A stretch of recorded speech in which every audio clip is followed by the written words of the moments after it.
nagpapasalamat kahit na biglaan, kami po ay inyong na-welcome. At doon po sa aming pagpunta rito, naramdaman po namin na kahit kami ay kompleto, kulang pa rin po pala kami. Kulang kasi dahil may mga batang katulad nyo. Pero, kompleto na rin kayo dahil mayroong mga sisters na nag-aalaga sa inyo.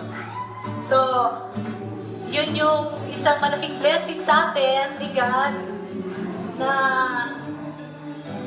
yung iba nag-iiwan pero kayo iniwanan nyo yung pamilya nyo para sa mga batang ito. Kaya sa inyo mga sisters, saludo po kami sa inyo. Kaya forever we will be friends, sisters, at sa mga bata.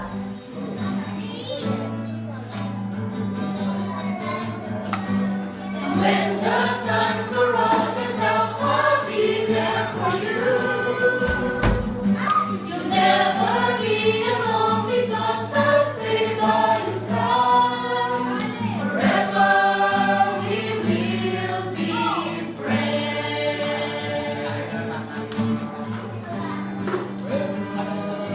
We will be friends.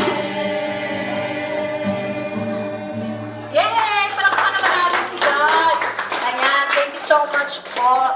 So, gustuhin po muna namin na kami po ay magtagal dito, pero marami pa naman pong araw at oras na pwedeng kami ay makabalik. Ano po?